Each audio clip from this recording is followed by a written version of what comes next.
Assalamualaikum warahmatullahi wabarakatuh. Berikut ini adalah materi kelas 12 mata pelajaran otomatisasi tata kelola sarana prasarana. Judul materinya adalah penyimpanan sarana dan prasarana. Adapun kompetensi dasarnya adalah 3.17 menerapkan penyimpanan dokumen administrasi sarana dan prasarana. 4.17 melaksanakan penyimpanan dokumen administrasi sarana dan prasarana. A. Pengertian penyimpanan. Penyimpanan adalah kegiatan yang dilakukan oleh satuan kerja atau petugas gudang untuk menampung hasil pengadaan barang atau bahan kantor, baik yang berasal dari pembelian, instansi lain, maupun yang diperoleh dari bantuan. Fungsi penyimpanan ini meliputi 1. Perencanaan atau pengembangan ruang-ruang penyimpanan. Kedua, penyelenggaraan tata laksana penyimpanan.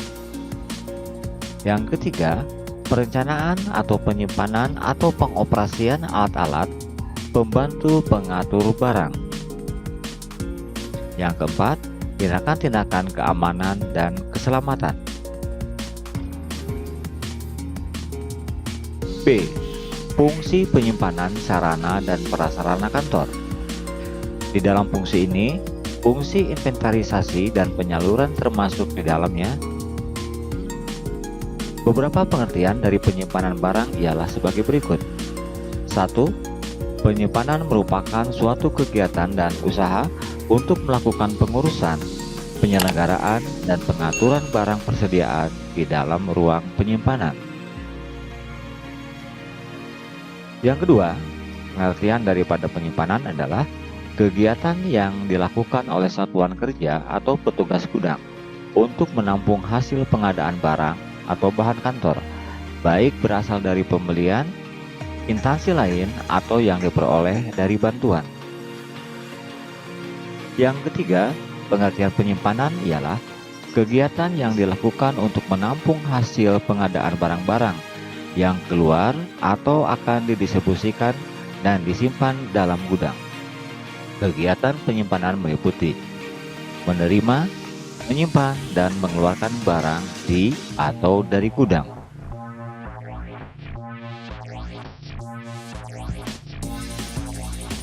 Adapun fungsi-fungsi penyimpanan ini meliputi 1. Perencanaan pengembangan ruang-ruang penyimpanan, penyelenggaraan tata laksana penyimpanan, perencanaan penyimpanan pengoperasian alat-alat pembantu pengatur barang, kemudian tindakan-tindakan keamanan dan keselamatan.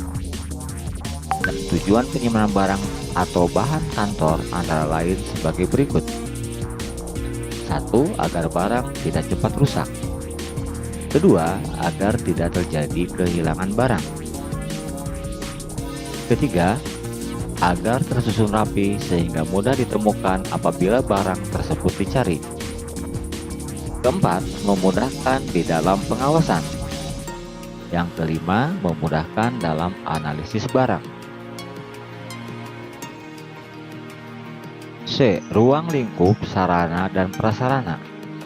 Berbagai kegiatan penyimpanan menyangkut 1. Klasifikasi. Adanya klasifikasi yang jelas bagi setiap peralatan dan barang, seperti yang sifatnya habis pakai, sekali pakai, serta kode identifikasi barang harus diketahui oleh yang berwenang apabila barang-barang keluar. Kedua, tempat penyimpanan. Tersedianya tempat penyimpanan yang memenuhi persyaratan antara lain sebagai berikut. A. Terjaminnya keamanan.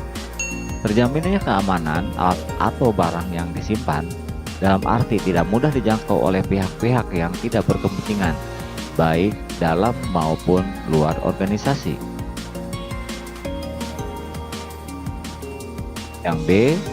Penyimpanan alat atau barang harus terlindung dari kerusakan yang disebabkan kelembaban udara, kebakaran, atau kebocoran. Atap tempat penyimpanan, tersedianya pengatur suhu udara dan alat kebakaran. Yang C. Tata cara penyimpanan memudahkan pengambilan apabila barang akan digunakan, Adanya klasifikasi dan kode identifikasi yang jelas memudahkan dalam penyimpanan barang. Yang D, sistem pengendalian stok yang handal. Adanya sistem pengendalian stok yang handal agar alat atau barang yang diperlukan selalu tersedia di tempat penyimpanan untuk digunakan sewaktu-waktu.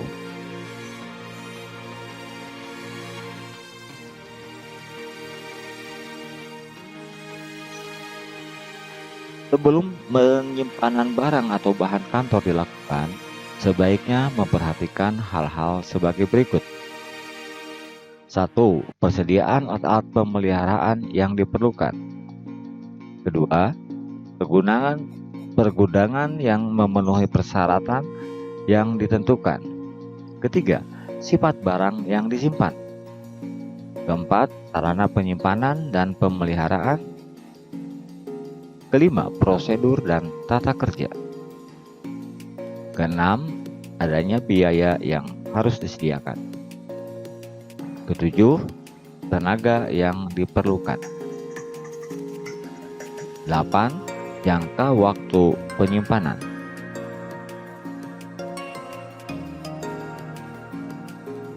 Bagian D, cara penyimpanan barang atau bahan kantor. Cara penyimpanan barang bahan kantor antara lain sebagai berikut. 1. Barang disimpan berdasarkan klasifikasi, apakah sesuai dengan jenis, tat, merek, dan satuan barang. Kedua, barang disimpan dalam keadaan bersih. Ketiga, barang disimpan dalam ruangan yang memiliki ventilasi. Keempat, barang disimpan di tempat yang memadai. Kelima, barang disimpan rapi dengan kode yang telah ditentukan agar mudah dicari. 6. Barang yang disimpan harus terhindar dari sengatan matahari atau siraman air. 7. Barang disimpan di ruangan yang dapat dikunci. 8. Barang yang disimpan harus sudah dihitung dan dicatat dalam persediaan. 9. Barang yang biasanya dikeluarkan lebih cepat sebaiknya diletakkan di bagian terdepan. Sebaiknya barang yang dikeluarkan lebih lama disimpan di bagian dalam. Itulah cara penyimpanan barang atau bahan-bahan kantor.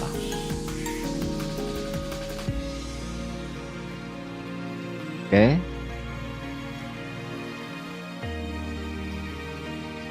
Berikut adalah rangkuman-rangkuman materinya. Yang pertama, penyimpanan adalah kegiatan yang dilakukan oleh satuan kerja atau petugas gudang untuk menampung hasil pengadaan barang atau bahan kantor, baik berasal dari pembelian, instansi lain, dan atau yang diperoleh dari bantuan.